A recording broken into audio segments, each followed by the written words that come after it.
Animals যারা দল বেঁধে থাকে, যেমন উলফস, তাদের দলে একজন আলফা উলফ থাকে যে তাদের দলকে লিড করে এবং প্রোটেক্টও করে। রিসেন্টলি বিভিন্ন বলিউড মুভিতে যেভাবে আলফা মেল কালচারকে তুলে ধরা হয়েছে, তা দেখে মনে হয় আলফা মেলরা হয়তো শুধু ভায়োলেন্স পছন্দ করে এবং অন্যের উপর ডমিনেন্স বজায় রাখতে চায়। মানুষের নখের বৃদ্ধি সবসময় আমাদের স্মরণ করিয়ে দেয় যে প্রতিটি মানুষের মধ্যে একটি হিংস্র পশু লুকিয়ে আছে, যে হিংস্রতা ও ভায়োলেন্স পছন্দ করে। কিন্তু যখন আমরা নখ কেটে ফেলি, তখনই প্রকৃত মানুষ হয়ে উঠি।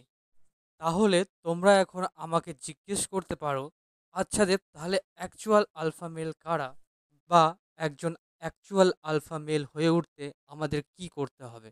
আজ আমি তোমাদের সাথে এমন 7টি মাইন্ডসেট শেয়ার করব, যেগুলো যদি তোমরা ফলো করতে পারো, তাহলে তোমরাও একজন ট্রু আলফা মেলে পরিণত হবে। Let's start. Number 1, live by your core values. আমাদের ভ্যালুসগুলো কিছুটা ফিঙ্গারপ্রিন্টের মতো।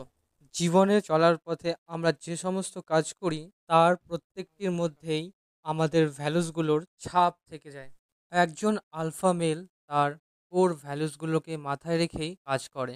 তোমরা নিশ্চয়ই সেই সৈনিকের গল্পটি শুনে থাকবে, যিনি যুদ্ধে গিয়ে শত্রু সেনাদের হাতে ধরা পড়েন এবং বহু বছর যুদ্ধবন্দী হিসেবে কারাগারে বন্দী থাকেন।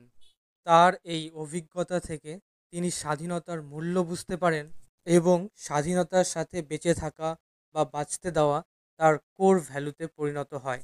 তাই তিনি যখন কারাগার থেকে মুক্তি লাভ করেন এবং কিছু পাখিদের খাঁচায় বন্দি দেখতে পান, তখন তিনি সেই পাখিগুলোকে কিনে তাদের মুক্ত করে দেন।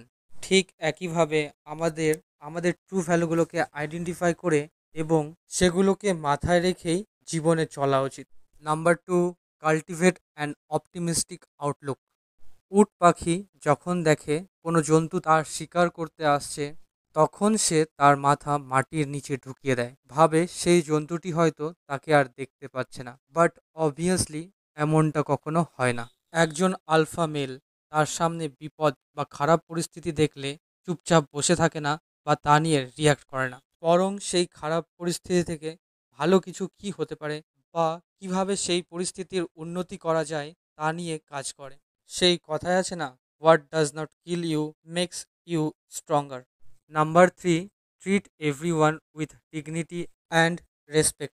তোমরা যদি লাগে রহো মুন্না ভাই মুভিটি দেখে থাকো, by the way, one of my favourite movies, সেই মুভির একটি সিনে একটি ছেলে একটি মেয়েকে ডেটে রেস্টুরেন্টে নিয়ে যায় এবং ছেলেটি ওয়েটারকে কিছুটা এইভাবে ডাকে, ব্যাস, সঙ্গে সঙ্গে মেয়েটি ছেলেটিকে লেফট করে চলে যায়। একজন আলফা মেল কাউকে দুর্বল পেয়ে তাকে নিয়ে ঠাট্টা করে না বা বুলি করে না, কারণ আমরা সবাই জানি আমরা যেরকমটা রেসপেক্ট অন্যের কাছ থেকে আশা করি, ঠিক তাদেরও আমাদের সেমভাবেই ট্রিট করা উচিত।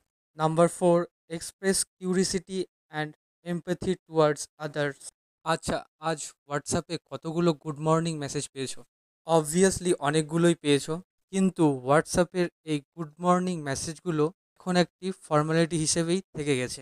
মোবাইল ও ইন্টারনেটের সাহায্যে আমরা অতি সহজেই যে কারো সাথে কানেক্ট হতে পারি, কিন্তু দুদণ্ড কারো সাথে বসে গল্প করার সময় নেই। বন্ধুদের সাথে বসেও নিজের নিজের মোবাইলেই রিলস স্ক্রোল করতে থাকি।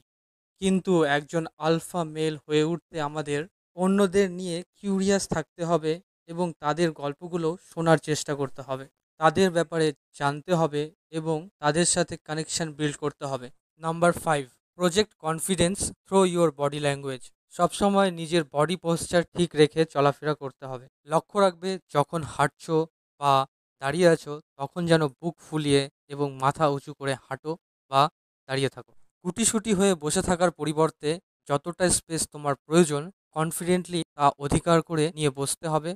একজন আলফা মেল হয়ে উঠতে তোমাকে তোমার বডি জেস্চারের উপর কাজ করতে হবে। Number 6, push yourself out of your comfort zone. Internet ও টেকনোলজিক্যাল অ্যাডভান্সমেন্টের দরুন আমাদের পৃথিবী প্রতিনিয়তই চেঞ্জ হচ্ছে, আর আমাদের এই পরিবর্তনের সাথে নিজেকে তাল মিলিয়ে চলতে হবে। সবসময় আমাদের নতুন নতুন জিনিস এক্সপ্লোর করতে ও শিখতে থাকতে হবে, আর তার জন্য আমাদের আমাদের কমফোর্ট জোন থেকে বেরিয়ে আসতে হবে এবং নতুন নতুন হ্যাবিট ডেভেলপ করতে হবে ও নিজের প্যাশনগুলোর উপরও কাজ করতে হবে।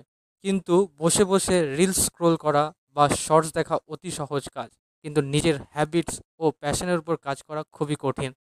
কিন্তু একজন আলফা মেল কখনোই নিজের কমফর্ট জোন থেকে বেরিয়ে আসতে ভয় পায় না। Number 7, find comfort and fulfilment in your self. একজন আলফা মেল তার খুশির জন্য অন্যের উপর নির্ভর করে না। খুশি থাকতে তাদের অন্য কারো প্রয়োজনই হয় না। তারা নিজেই নিজের মধ্যে পরিপূর্ণ। যদিও তারা অন্যদের সাথে ঘোরাফেরা করে, মেলামেশা করে, কথা বলে, তবুও তারা তাদের খুশির জন্য অন্যের উপর ডিপেন্ড থাকে না। অন্যরা তাদের নিয়ে কি ভাবে বা তাদেরকে কি মনে করে তাতে তাদের কিছুই যায় আসে না। যা তার কাছে সবথেকে বেশি ম্যাটার করে তা হলো সে নিজেকে নিয়ে কি ভাবে বা নিজেকে কি মনে করে। আজকের ভিডিওতে আমরা যে সমস্ত টপিকগুলো দেখলাম সেগুলো চট করে সামারাইজ করে নেওয়া যাক। একজন আলফা মেল হয়ে উঠতে আমাদের এই 7টি মাইন্ডসেট ডেভেলপ করতে হবে। এগুলো হলো: number 1, live by your core values.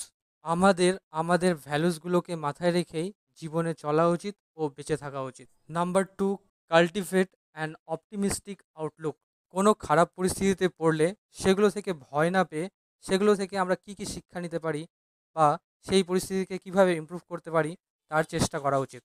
Number 3, treat everyone with dignity and respect. ছোট, বড়, দুর্বল, শক্তিশালী সকলকেই আমাদের সমানভাবে সম্মান করা উচিত। Number 4, express curiosity and empathy towards others. অন্যের ব্যাপারে জানতে আগ্রহী হতে হবে ও তাদের প্রতি এমপ্যাথিও দেখাতে হবে। Number 5, project confidence through your body language. নিজের বডি জেস্টারের উপর কাজ করতে হবে। Number 6, push yourself out of your comfort zone. Comfort zone থেকে বেরিয়ে বিভিন্ন নতুন নতুন জিনিস আমাদের শিখতে থাকতে হবে। Number 7, find comfort and fulfilment in your self. একজন আলফা মেল তার খুশির জন্য অন্যের উপর নির্ভর করে না। খুশি থাকার জন্য অন্যের উপর ডিপেন্ড করার পরিবর্তে আমাদের নিজেদের মধ্যে ফুলফিলমেন্ট খুঁজে পেতে হবে। ফাইনালি, ভিডিওটি যদি তোমাদের ভালো লেগে থাকে তাহলে ভিডিওটি লাইক করো এবং চ্যানেলটিকে সাবস্ক্রাইব করো। Bye bye.